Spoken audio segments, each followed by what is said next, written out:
Hello, everyone. As you filter in. All right. So once again, hello to everyone who's joined us. Thank you for joining us for another PNP Live. My name is Bashan. I am part of the event staff with Politics and Prose. Before we get into this event, just a couple of quick announcements, if you would. The first is that at any time, if you'd like to ask a question of either one of our authors here, we would ask for you to place it into the Q&A box, which you can find towards the bottom of your screen, or if you're on a phone, in the extra section, if you would. In addition to that, you'll be able to go to the chat section and you'll be able to find a link which will take you directly to the Politics and Prose website where you can purchase a copy of the young H.G. Wells. We, of course, highly encourage you to do so, and thank you for any patronage as that continues to help us to bring you these live events.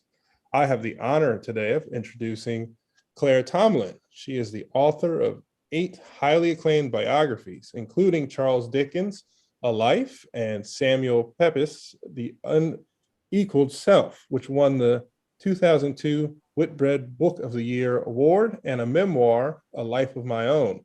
She has previously won the James Tate Black Memorial Prize for Biography, the Hawthornden Prize, the NCR Book Award for Nonfiction, and the Whitbread First Book Prize. She was educated at Cambridge University. She has served as the literary editor of the New Statesman and the Sunday Times.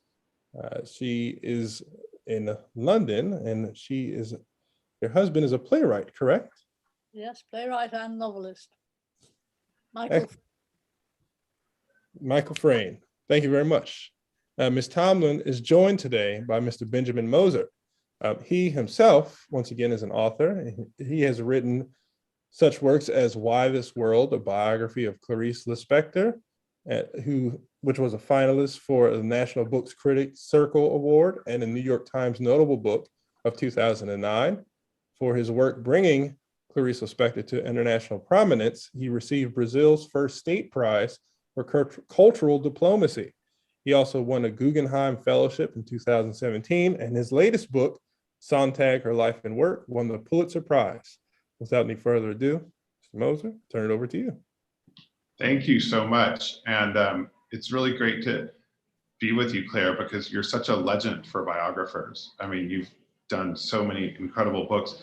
And I said to you, I think I have read them all, which is sort of rare for a living author that I haven't actually met. You know, usually when I do that, it's some friend of mine or something, but I've just really followed your work for so long. And I wish we'd met sooner. Yes, it would have been very nice.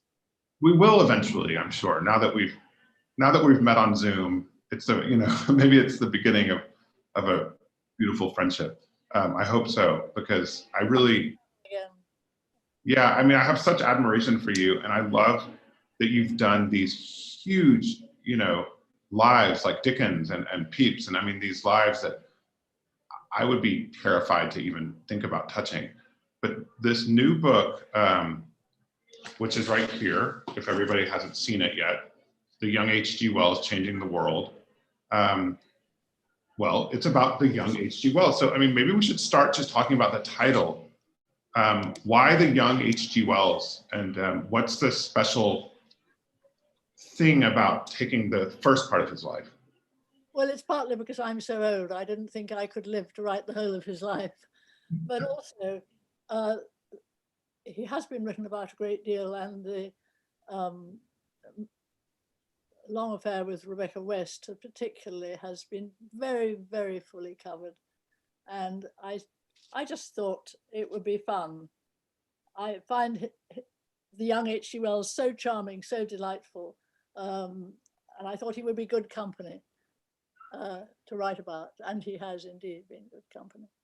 He has been. What was, because when you're biography, some people are good spirits and some people are bad spirits. Yeah, he's a good spirit. Yeah. And when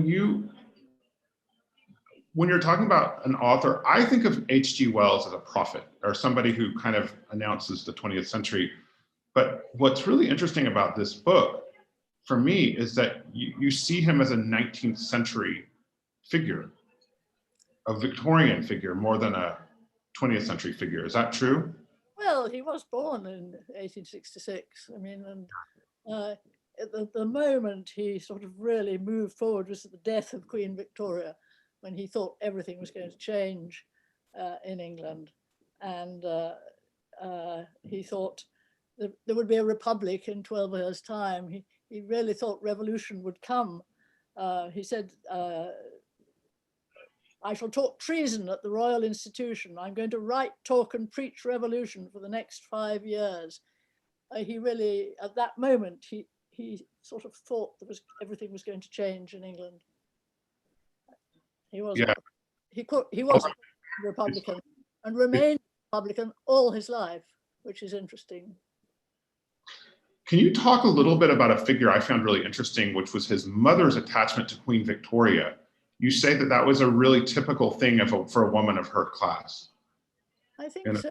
You can understand why too, because women were very, very powerless creatures in the 19th century, and yet here was Queen Victoria, and so she was a model, someone, you know, they could sort of try to identify with, try to think what it would be like to have that sort of strength.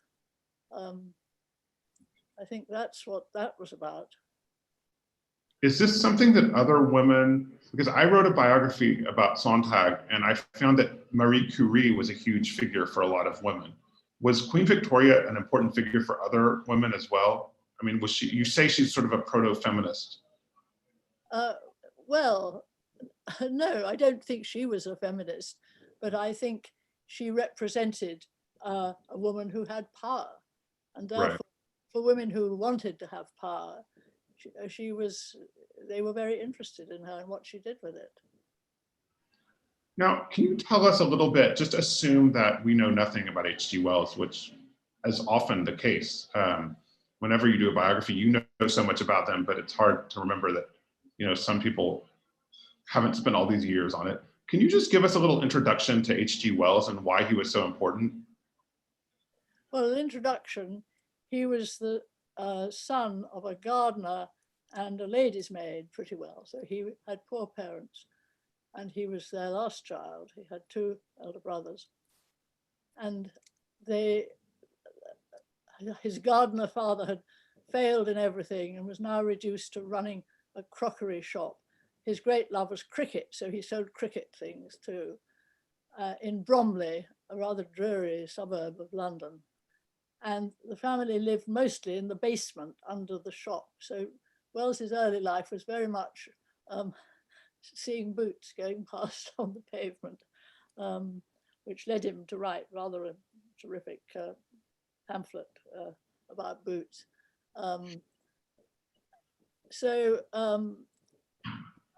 Yes, they were poor. His 2 elder brothers went to school and then were apprenticed to drapers. His mother had lost her only daughter, her eldest child, who died. And she was rather miserable, and she wasn't a good cook, and she wasn't a good housekeeper. She was religious. So she wasn't a sort of marvelous figure to Wells. I think his father, on the other hand, did bring him books. He was injured when he was 12. Someone threw him up in the air and he fell down and broke his leg. So this, in a way, was a marvelous moment in his life, because he was in bed and his father brought him books, and he read and he read and he read. And his father was really a very good thing for him in that way. And so then he began to write his own stories. But it was not an easy life, and things got worse, and there were times even when they were hungry. I was struck by how much physical pain he was in for so much of his early life. I mean, it's one health crisis after the next, besides even the financial struggles of his family. Just that he survived it all sometimes seems like a miracle. Yes, he didn't have good health. but he was he was a fighter and very determined. And he fought his parents' ideas for him. He was to be apprenticed to a draper too. And he absolutely fought this and said, you know, I'll wear nice clothes being apprenticed to a draper, which is what his mother wanted. I'll be wearing the same nice clothes forever, still being a draper. But if I could get more education, and which he had an opportunity because he'd impressed a schoolmaster, I might not have nice clothes now, but I would have something to aspire to. I would be able to get somewhere. I'd be able to do something. And he was absolutely right. And he did persuade his parents to let him go on education. And then, of course, he got a scholarship to go to London, which was the crucial thing. And yet he got these little breaks. I mean, one of the things that was so interesting about reading your book is that you think, oh, this is the thing, he's finally going to do it. And then he fails or something happens. Well, he was often ill, and he had frightful, nearly died of bleeding from his lungs. And he wrote a marvelous account of this, collapsing and underground and just getting home during his first marriage and lying all night thinking he was going to die, and thinking he would probably have to move abroad. So it's very extraordinary that he had this terrible health and then finally lived this very long life to be 80. Well, he lived also, I mean, it's unbelievable how energetic he was, even for an extremely healthy, robust person. He was so productive that I mean, it was like there was a new novel on every page of your book. Oh, excuse me, someone's just saying, Claire, can you put your mic up a little louder? Is that possible? People are saying they can't hear you very well. Sorry, how do I put my mic up louder? Maybe go up to the top of it and see the top of your screen. There should be a volume thing, or you can just put the volume up. Volume.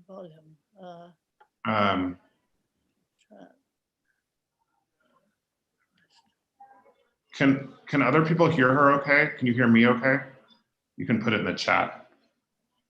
I can't see where I can change the volume. What kind of computer do you have? A Mac or a PC? A PC.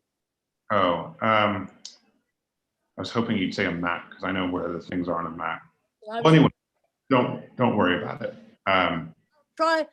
Tell me if I'm not talking loud enough. Am I talking loud enough? Yeah, move closer. That's good.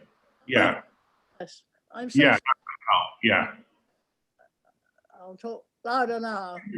So, I don't know.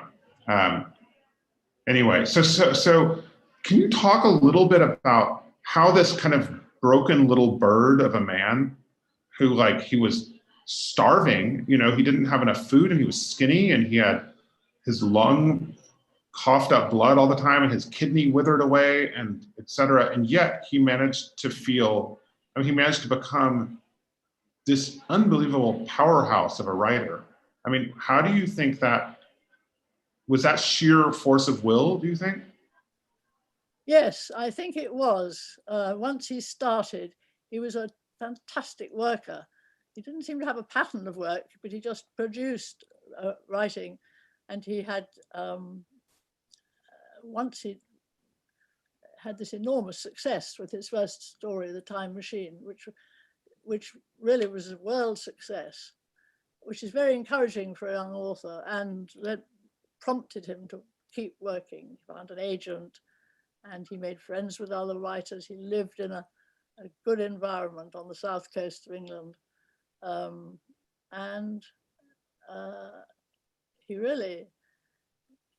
He began to be translated into French and other European languages. He was sold in America. The Americans liked him. He went out to America, made a visit to America, and he was doing really well. He did something quite funny in 1905 when he was already doing well. He decided he threw some friends in the Fabian Society, he met the Prime Minister, Balfour, Arthur Balfour, and he wrote to him saying that he'd write much better if he had more money, or if he could have an academic position, and and could Balfour arrange this for him? Balfour passed the letter to an assistant, and in fact there was they said no, and in fact it was the end that he stopped being Prime Minister after that. But it was a pretty extraordinary, very Wellsian, very, very bold move to just sort of go to the top and say, I'll do better if I had more money. I'd be able to write better books if I had more money and didn't have to keep sort of overworking. It's impressive, isn't it? Well, the impressive, yeah, I mean, he seems like a very democratic character in a sense that he's friends, and he's friends with all the sort of people you would expect somebody of his fame and reputation and talent to be friends with, but he also keeps his sort of class loyalty to this lower middle class world he comes from in a way. Can you talk a little bit about his ideas about class and about socialism? Well, he was a fervent socialist, and really thought socialism should come to England. And he said in December 1901, he told his friend Richard Gregory, "We'll have a republic in 12 years. This was just when the Queen died. I shall talk treason at the Royal Institution. I'm going to write, talk and preach revolution for the next 5 years." And he really meant it. And he really sort of did all he could. I mean, it was rather extraordinary that he was getting richer and richer by his writing, but he really did maintain his belief in socialism to the end of his life. He voted socialist at the end of his life. And something else that really, I mean, socialism is a positive idea. You know, it's a positive idea about social change, but you say something, I can't remember where, but you compare Wells to Darwin. And you say that in fact, Wells's view of the future was in fact quite bleak. You know, the dystopias and things that he describes are very scary, in fact. Yes. Do you think that do you think that there was a way that he thought socialism was a good idea, but it probably was going to go this other way?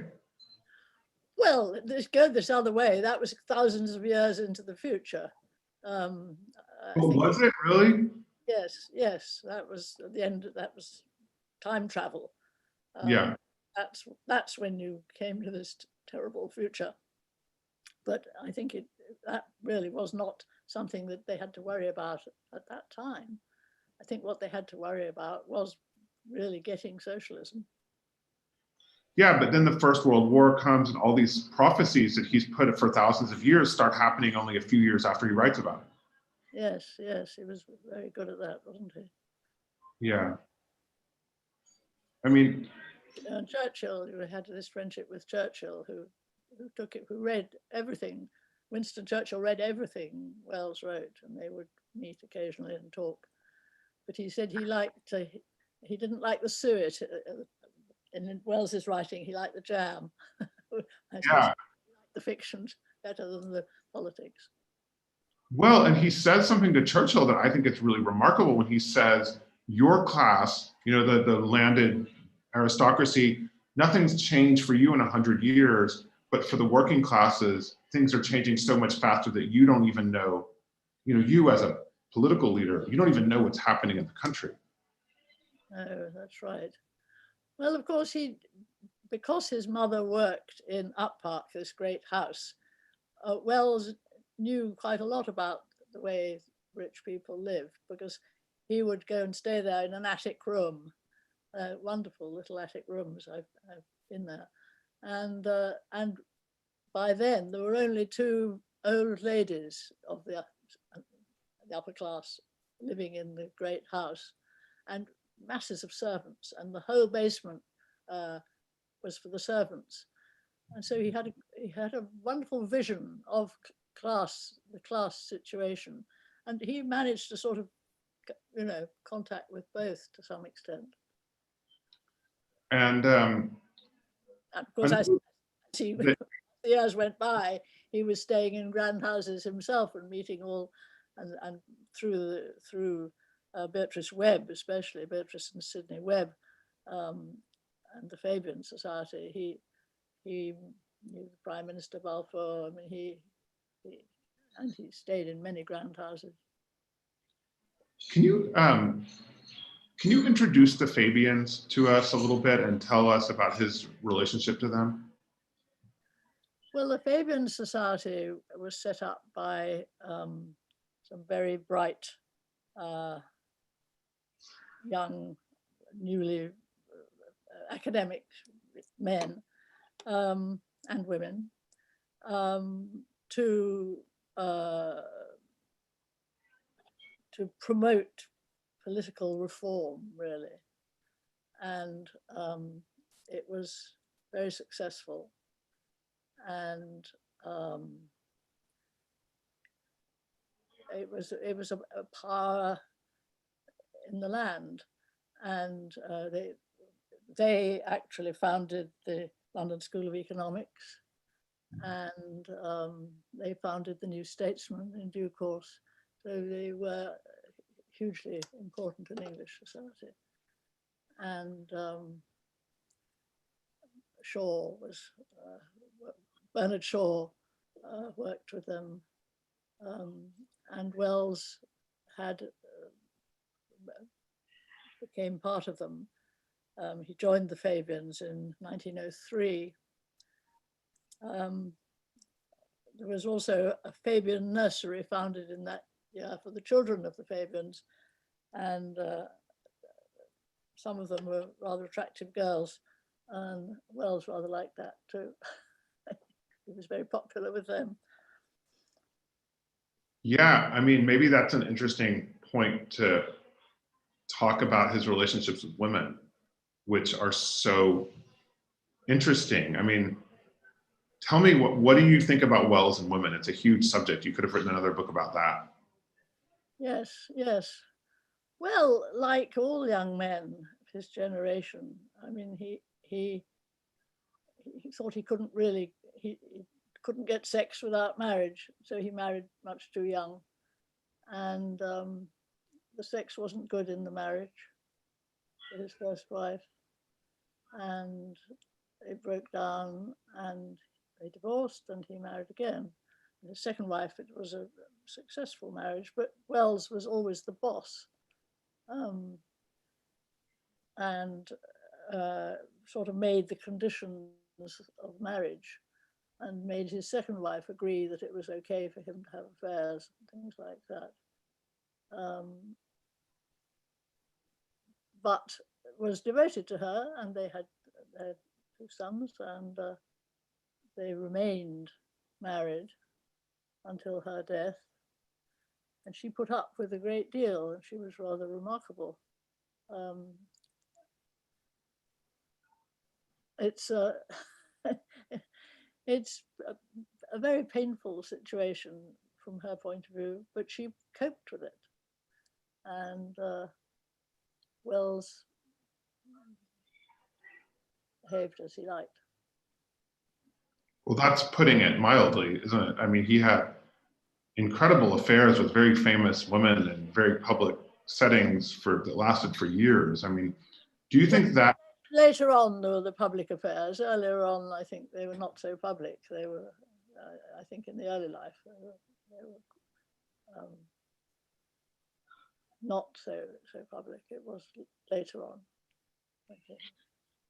And do you think that I thought it was fascinating how much sex is a theme in this book. I mean, how repressed he felt and unhappy he felt and unable to get any sort of physical satisfaction outside of marriage. I mean, is that something, because you've written so much about the 19th century, like, is that something that you find in other lives as well? I don't think I have in quite the same way. No. I think one of the very interesting bits of Wells's life is the affair with Amber Reeves, of course, who was a young Fabian, daughter of friends, and who was Cambridge studying. She was a very, very clever young woman and beautiful, with many admirers. And she certainly threw herself into his arms, and they had a most passionate affair from which many letters survive. And it was a very difficult situation. He was not going to leave his wife. He was not going to break up his marriage, but the strain upon his wife was colossal. And he did consider leaving her. He wrote a very interesting letter to Amber, describing what would happen if they did go off together, and painting quite a grim picture of what it would be like and all the things they'd have to give up. I mean, by then he had his 2 sons he didn't want to give up, but not just that. He said they were both used to comfort and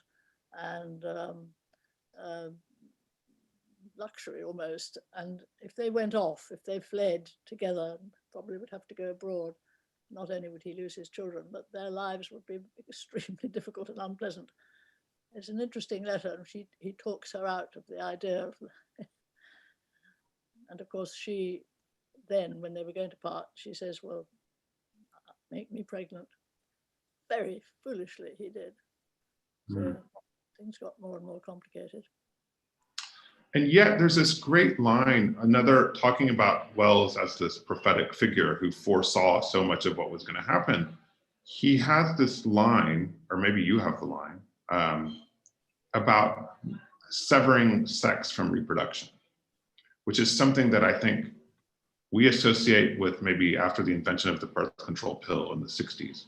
But this is almost, 70, 60 years before he's already thinking about this. Yes. Well, he was certainly very interested in it and thought it very important. Did that have any, was that prophetic or was that just a fantasy? Oh, no, it wasn't a fantasy. I mean, people were already making a lot of arrangements to prevent conception. Yeah. And did he use those as well? What? Did he use those as well? Oh, I'm sure he did, yes. Yeah. Yes, certainly.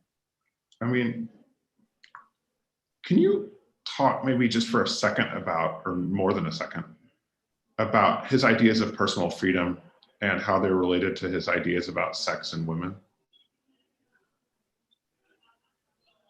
I think he thought that women should have as much say in sexual matters. I think he was a feminist, in fact, and he greatly admired strong women like Beatrice Webb, for instance. And he was in favor of women having the vote. I think it's very difficult while you're actually in the middle of living your own life to always be exemplifying some of your theoretical ideas. His wife was faithful to him and perfectly understood that he was not faithful to her. And perhaps he just thought that was how things are, that's okay. It does seem shocking to us, I think, in some ways, that relationship. But it worked for them. They did. I mean, although he was often away, later on, often months away in France, it was a real marriage. And long afterwards, at the end of his life, he talks about how he'd like to see my wife walking up the garden path. I mean, she remained a sort of presence in his imagination always. And he behaved badly. He behaved very badly. And you can't excuse it.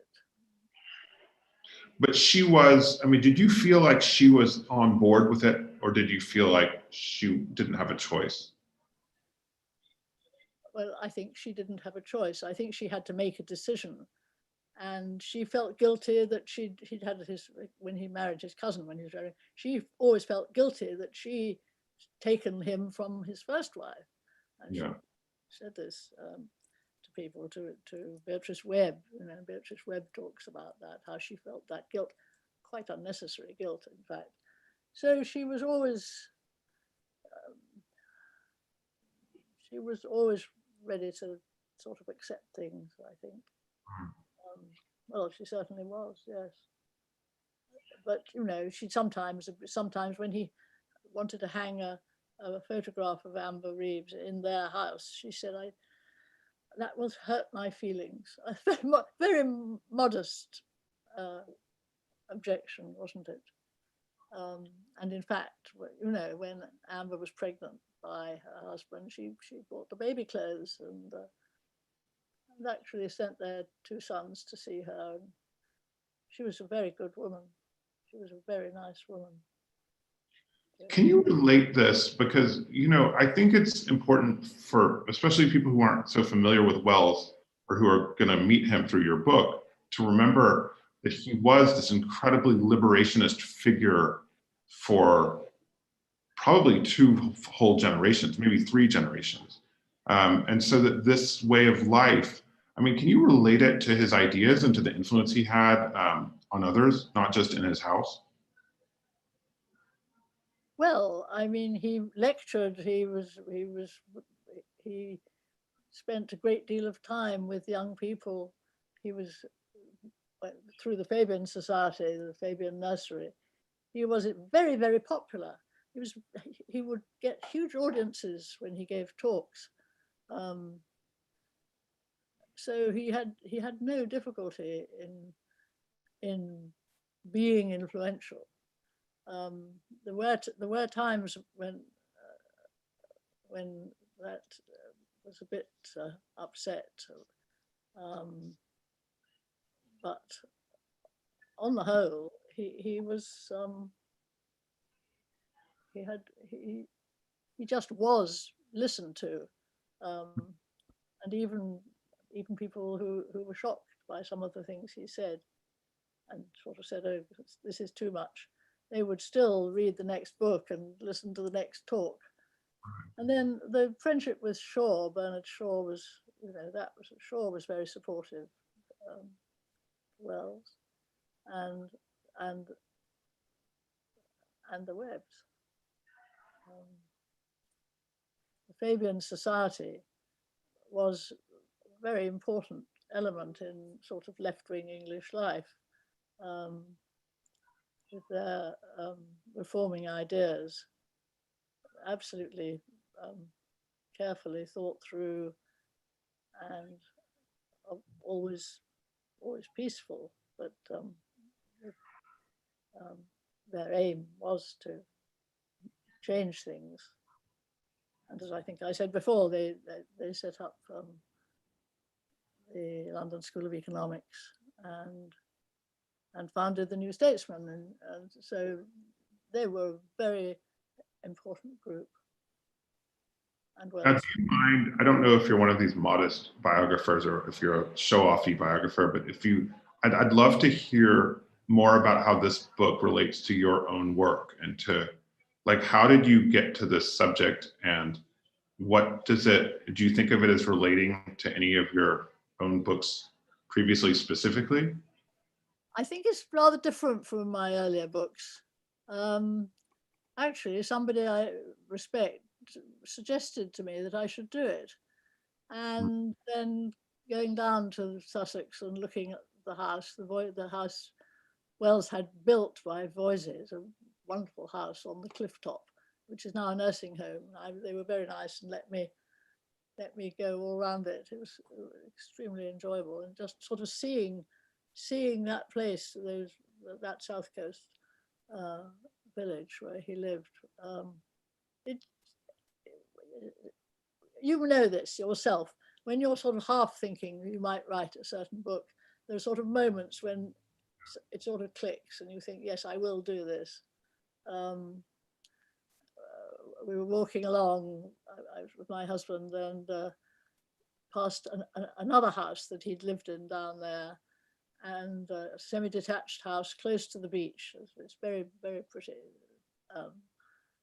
And some people came out of it, and turned out they knew my husband. He was an actor. And so they said, oh, come in, and you can, and they let us just walk all over the house and see the bedrooms and the views from the window. That all helps. I mean, that doesn't sound very important, but it does help.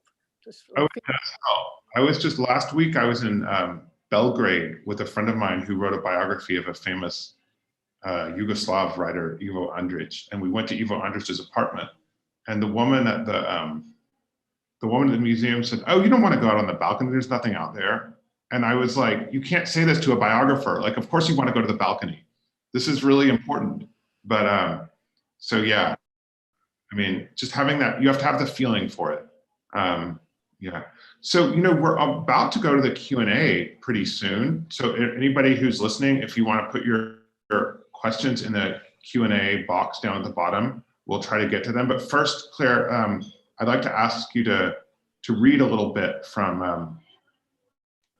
the book, if you feel you'd like to. It's from This Misery of Boots. It's a wonderful pamphlet he wrote in 1905, published, then republished by the Fabian Society itself. For us, as for the early Christians, preaching our gospel is the supreme duty. Until socialists can be counted and counted upon by the million, little will be done. When they are, a new world will be ours. Above all, if I may offer advice to a fellow socialist, I would say, cling to the simple, essential idea of socialism, which is the abolition of private property in anything but what a man has earned or made. Do not complicate your cause with elaborations, and keep in your mind, if you can, some sort of talisman to bring you back to that essential gospel, out of the confusions and warring suggestions of everyday discussion. Yes. And he ends up, because this pamphlet was called This Misery of Boots, that it's seeing pretty girls with dreadful boots, with dreadful shoes, so that they can't walk properly and so that they lose their beauty. It's a very Wellsian thing, that, as his great example of the awfulness of poverty. It means that girls, rather pretty, the figure of a badly fed, rather pretty little girl of 10 or 11, dirty, and her hands coarse with rough usage, her poor pretty child's body in ungainly rags, and on her feet big broken down boots that hurt her. And particularly I think of her wretched sticks of legs and the limp of her feet. And all those phantom owners and profit takers I spoke of, they are there about her martyrdom, leeching, clinging to her as she goes. I want to change everything in the world that made that, and I do not greatly care what has to go in the process. Do you? Signed H.G. Wells. Isn't that a good bit of writing? He really could write well, couldn't he? Well, of course, he wrote absolutely marvelously. Fiction, but also political essays. Well, and just the descriptions are so perfect always. The little examples he uses. So I'm going to start off asking you some questions from people. And actually the first one I see, actually some people are putting them in chat. If you could put them in the Q&A, it's easier for us to see. Steve says, I seem to recall a somewhat difficult relationship between Wells and Orwell. Any insights regarding the young Wells? Oh, well, yes. I mean, I think Orwell was very disappointed. He admired Wells hugely. He'd admired him as a schoolboy. And when they talked many years later, he said, Wells said he'd pretty well forgotten all the things he wrote when he was young. And I think Orwell was sort of shocked that he didn't take his own work as seriously as he thought he should have done. I think that. He also sort of thought that Wells, the part that's not in your book, you know, the older Wells, had not quite lived up to the potential of the young Wells. I suppose so. Yes. Yeah. I mean, I think he said that. I can't remember, but okay. Okay. I mean, he did admire him hugely and was very, very interested in him. I think he was just shocked at Wells sort of making light of his own early achievements. Yeah, which were so huge. I mean, he was a great short story writer. He wrote absolutely wonderful, wonderful things. William James, I must just say, William James said to him when he was still a young writer, "You are now an eccentric. Perhaps in 50 years you will figure as a classic." Absolutely right, William James was. It was terrific. Mike has a question. What are your favorite early Wells books, both scientific romance and social commentary? Well, I like, goodness, well, the Time Machine, obviously. I like his novel, described by Henry James as a bloody little chunk of life, Love and Mr. Lewisham, which he wrote in 1900. And it was the young man's story, the aspiring intellectual young man who at the end sinks into marriage and having a baby. And that's it. Yeah. So much not what Wells did. But it was. But how many times in your book does it seem like he might? I mean, we know how the story ends, but he keeps falling into these traps. And Love and Mr. Lewisham is, I mean, it's like the alternative scenario, isn't it? Yes, it is. Yes, yes. It's a very good novel, I think.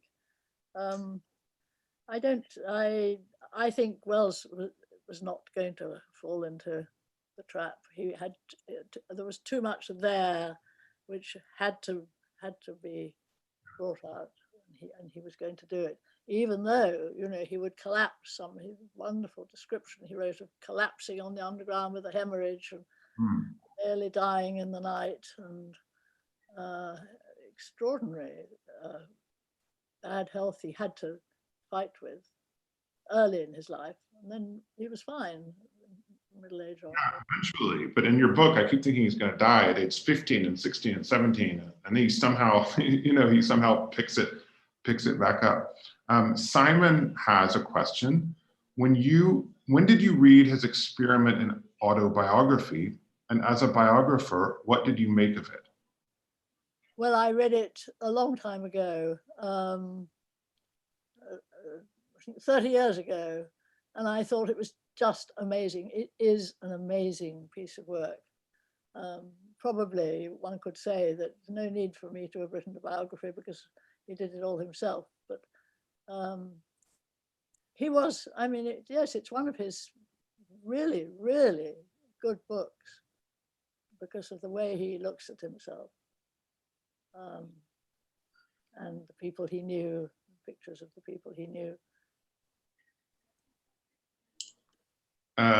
Neha Patel says, "Hi, Claire Tomalin. I loved reading your biography of Jane Austen.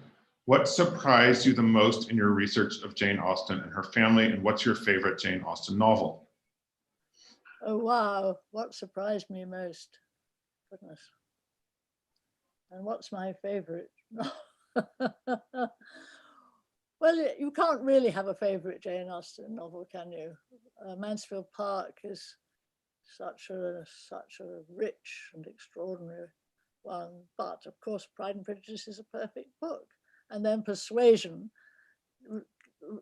takes your heart. So I have to decline to have a favorite Jane Austen book. And what surprised you the most in your research? In Jane Austen? In Jane Austen. And in Austen, what surprised me most?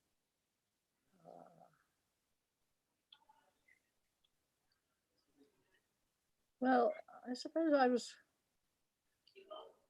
quite surprised by the way the Austen babies were put out in the village to be nursed, and the idea that the relationship with the mother was therefore quite odd, but it perhaps explained Jane's huge attachment to her sister, who became her sort of mother. But of course, it was very commonly done, but it still shocks a modern mother, doesn't it? That you hand your baby over to the village. Michael asks or says, Wells is known for his incredible science fiction novels and stories. he also wrote a few overt fantasies, but didn't pursue this angle. Was this just happenstance, or did he worry that fantasy was escapist in a way that the scientific romance wasn't? And then there's another question. This is, did he object to other fantasists, such as William Morris, Lord Dunsany, Tolkien, Lewis, etc.? So maybe I've never heard he objected to any of them. Hmm. I think Wells really just did write what he wanted to write and didn't Yeah. worry too much about whether it's the right thing to do. I haven't really answered your question, have I? But I think I can only say that. I don't think he worried about what other people were writing. I think Wells absolutely put his head down and got on with what he wanted to do. I mean, he did have an agent, but I don't think he sort of took much advice from any of his agents. I think he also didn't have time to worry about other people. I mean, he was writing so much that, I mean, it's an extraordinary, I'm both envious and appalled by how much he produced. Yes, it is amazing, isn't it? And I never could quite sort out his working hours because they were very variable. But when they had their house on the coast with tennis and friends to stay, it seems that the house was always full of friends. There were things going on. He chose to become a justice of the peace. I mean, he took on jobs that he needn't have taken on at all. And he went on holidays. He loved going to Switzerland, walking in the mountains. At one time, he took a flat in London, not for very long, but he had London clubs. He was extremely sociable. There is something really extraordinary about Wells's energy and his productivity. It's absolutely, I mean, sometimes he was writing 4,000 words a day and publishing them. I mean, it's unfair. Like 4,000 words for me takes me, months. I mean, it's just, anyway. But here's another question. I'm just trying to get through the questions so everybody gets a chance to say what they want to say. Simon says, I agree that Jane Wells was an extraordinary woman. Have you read her side of things in the book of Catherine Wells, published by H.G. after her death? Well, yes, I have. And it was a very well-meant gesture of Wells's to publish. How could he make up for the way he treated her? But I don't think it did her much. I don't think she was a writer. Yeah.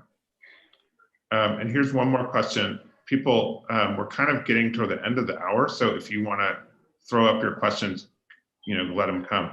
Naomi asks, what clubs did Wells join? Well, he joined the Savile, didn't he? And not sure about others. I think he got thrown out of one club after seducing the daughter of a member. Seems typical, doesn't it? If there's not any other questions, I'm just going to say thank you so much to you, Claire. I told you yesterday that I came to Wells through Rebecca West, which is something that, and you said you were sort of terrified of Rebecca West, which I think is probably the correct reaction, right? I mean, she was a formidable person. But it's fun to have such a vivid image of Wells as this up and coming kid, really, the scrawny kid from the wrong side of the tracks. So, I mean, I just want to thank you so much and just tell everybody to please read this book. It doesn't even take long to read, which is always a relief, I think, for biographies. You get the full character, but you don't have to commit 6 months of your life to reading it.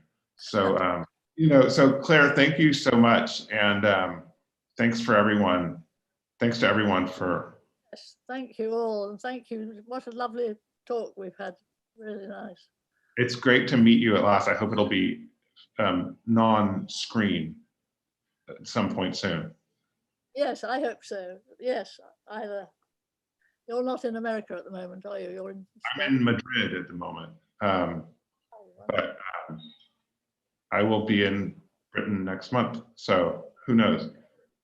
0208 948 2371. Okay. Great. Thanks everyone so much for coming. Thanks, Claire. Thank you very much.